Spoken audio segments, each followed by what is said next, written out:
manfaat apa saja yang bisa atau benefit ya, poin plus yang bisa didapatkan bagi peserta didik yang dalam pembelajarannya menggunakan teknologi informasi komputer. Kemudian yang kedua ya, ternyata teman-teman tidak hanya manfaat ini dirasakan bagi peserta didik, tentunya bagi kita nantinya atau bagi teman-teman yang akan mengajar sebagai seorang guru gitu ya. Apalagi revolusi 5.0 ini, maka akan sangat terasa sekali gitu ya, manfaat yang akan dirasakan oleh seorang guru dengan menggunakan teknologi informasi komputer ini. Apa saja? Ya banyak sekali tentunya teman-teman ya. Ada yang pertama tadi ya, karena para siswa tadi kan kalau benefitnya bagi siswa itu mereka akan mudah mendapatkan ilmu tidak hanya dari guru. Begitupun seorang guru ya. Berarti kita merasa ya nantinya teman-teman gitu ya, ketika mengajar bukan hanya sebagai salah satu atau satu-satunya sumber untuk mendapatkan ilmu gitu ya. Mereka bisa mengakses, mereka bisa mencari, mereka bisa menambahkan ilmu dari mana saja melalui teknologi informasi komputer tadi gitu kan. Karena kan itu tidak ada batasannya, tidak ada sama sekali larangan, mereka bisa mudah dimanapun, kapanpun untuk mereka ingin belajar atau ingin mempelajari apa sih yang ingin mereka ketahui melalui teknologi informasi komputer tersebut gitu kan. Nah, itu yang pertama, berarti kita nantinya seorang guru itu bukanlah sebagai satu-satunya sumber ya, karena bisa melalui akses internet tadi, melalui teknologi informasi komputer tersebut. Kemudian yang kedua ya, nantinya akan membantu, tentunya membantu menguatkan kegiatan belajar ya, membantu dalam menstimulus gitu ya, dalam stimulus dari segi intelektual para siswanya gitu kan. Karena tadi kemungkinan mereka akan tertarik dengan mempelajari ilmu-ilmu tersebut ya, akan membaca mungkin akan jauh lebih banyak dibandingkan dengan ketika belajar hanya dari bersumber gurunya saja gitu kan. Maka stimulus ini akan timbul dari para siswa. Kemudian banyak sekali skill-skill yang mungkin tadinya kita tidak tahu mereka punya skill apa, tapi dengan adanya teknologi informasi komputer maka secara tidak langsung itu akan timbul dari setiap diri para siswanya gitu kan. Maka ini tentunya akan sangat membantu sekali gitu ya bagi nantinya teman-teman ataupun kita sebagai seorang guru, apalagi di masa-masa yang teknologi ini semakin semakin berkembang pesat ya, semakin canggih gitu kan. Kan jangan sampai kita tertinggal gitu kan. Nah, selanjutnya yang ketiga, nah akan membantu proses interaksi guru ataupun pengajar-pengajar lainnya ya kepada peserta didik tadi gitu kan. Kenapa? Karena dengan kedatangan media teknologi informasi komputer maka akan menjadikan proses pembelajaran ini akan berjalan lebih lancar gitu ya. Kemudian juga kita akan lebih mudah dalam menerangkan ya, ataupun kita ingin memberikan hal-hal yang menarik dalam pembelajaran, itu tentunya akan lebih mudah di masa saat ini ketika teknologi informasi komputer ini semakin berkembang secara pesat gitu kan. Nah yang terakhir, nah ini tentunya akan lebih mudah dalam mengatur proses belajar ya, yang lebih efektif gitu ya. Jadi kita juga sebagai guru tahu gitu ya apa saja yang dibutuhkan oleh para siswanya, kemudian apa yang harus kita berikan, karena tadi kita bisa mempelajari ya aspek-aspek yang dibutuhkan para siswa saat ini melalui teknologi informasi komputer tersebut gitu ya. Karena tadi kita bisa mendapatkan dari mana saja, dari kapanpun, dan tidak terbatas tempat ataupun orang gitu kan. Kita bebas menggunakannya, mengaksesnya, dan mendapatkan ilmu sebanyak-banyaknya gitu kan. Itu ya tadi kelebihan. Apakah ada kekurangan? Pasti ada gitu ya. Karena ini adalah teknologi buatan manusia.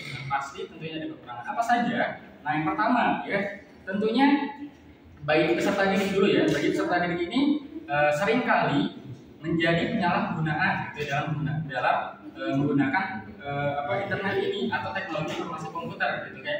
Entah itu mereka gunakan di sisi lain karena tidak terlihat gitu ketika pembelajaran dilakukan secara online, entah itu karena tidak terlihat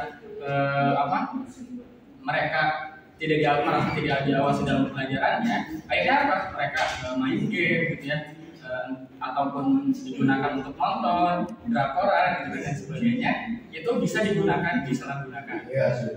Nah, yang kedua, terkadang juga ya mungkin karena tempat tinggal para peserta didik ini tidak selalu di dalam kota, yang artinya ada di desa, maka seringkali munculnya masalah gitu ya. Masalah di web ini seringkali bermasalah gitu artinya, entah itu melek dan sebagainya. Ya, selanjutnya penyampaian informasi juga ya terkadang kalau online itu ya Zoom dan sebagainya mungkin karena sinyal dan sebagainya ya kadang kurang kedengaran ataupun gurunya kurang keras dalam menyampaikannya gitu kan.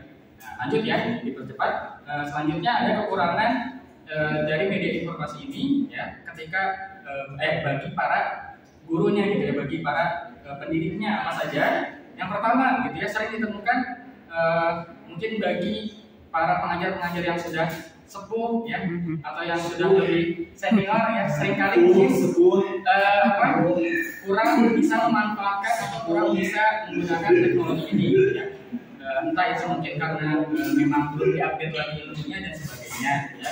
Kemudian yang kedua ya pendidik juga tentunya tidak bisa menjamin ya keberhasilan tercapai pembelajaran dengan melalui teknologi itu juga gitu ya. Tadi karena banyak sekali aspek-aspek kekurangan yang mungkin bisa dirasakan bagi para siswa ya. Makanya ini tidak selalu menjamin gitu apakah bisa atau tidak tercapainya tujuan pembelajaran. Dan yang terakhir, nah pendidik juga terkadang sulit sekali untuk mengatur batasan akses bagi para siswanya tadi gitu ya, karena kan semua bebas mengakses dari mana saja dan kapan saja gitu kan.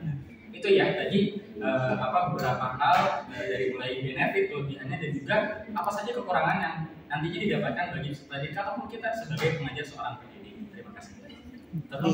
Iya. Oke.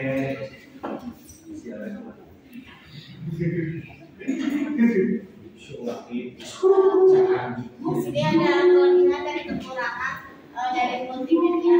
Nah, kelebihan multimedia menurut Andi Prasetyo itu pertama itu bisa menjadi lebih komunikatif. Maksudnya itu bisa disampaikan menggunakan gambar dan animasi yang mudah dipahami oleh peserta didiknya. Lalu yang kedua mudah dilakukan perubahan karena kan ini itu bisa diubah-ubah oleh sendiri, jadi bisa memudahkan dalam pembuatan media pembelajaran. Terus yang keempat itu ada interaktif. Nah, aplikasi interaktif di sini itu dapat membantu dan menghubungkan antara guru dan siswa ketika di luar kelas, jadi lebih dimudahkan juga. Lalu yang keempat lebih leluasa menuangkan kreativitas.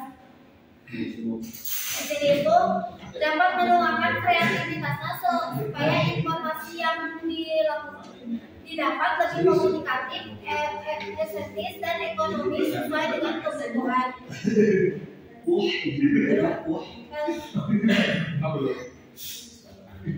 Lalu ada kelebihan multimedia menurut kemudian. Nah, pertama itu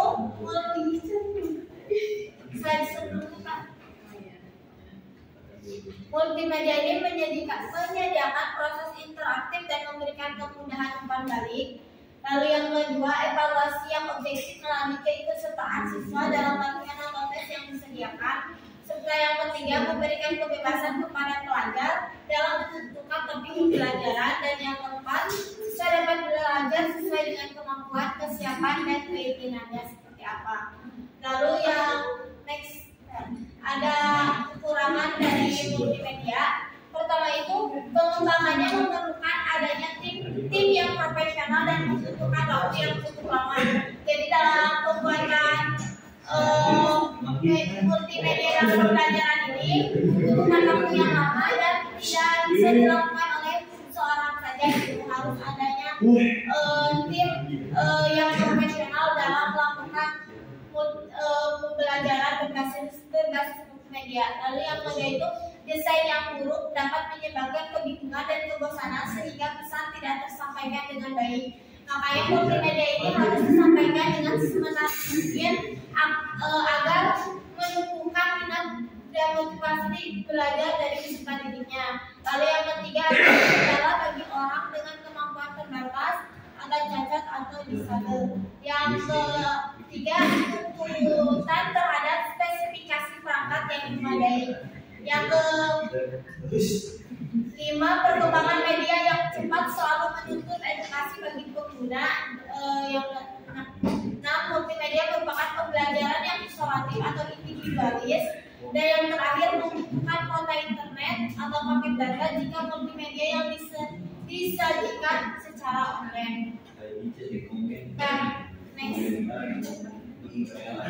Di sini ada komputer dan multimedia dalam ruang kelas. Jadi komputer dan multimedia ini sangat membantu bagi para pendidik dan peserta didiknya dalam proses pembelajaran, yaitu untuk menjaga informasi mengenai pembelajaran mereka dalam memandu pembelajaran.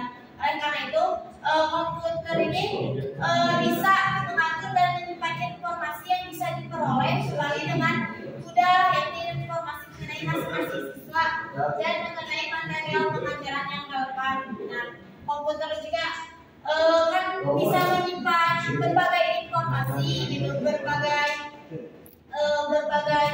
pengetahuan yang bisa disimpan di dalam komputer, lalu bisa diaplikasikan menggunakan multimedia yang digunakan dalam proses pembelajaran. Nah, dengan kata lain, multimedia ini dapat menyalurkan pesan gitu atau perasaan yang berupa pengetahuan, keterampilan dan sikap serta dapat merangsang pikiran, perasaan, perhatian dan kemauan yang belajar, sehingga secara sengaja proses belajar ini terjadi gitu, adanya proses pembelajaran melalui multimedia. Mungkin dari kelompok kami cukup sekian.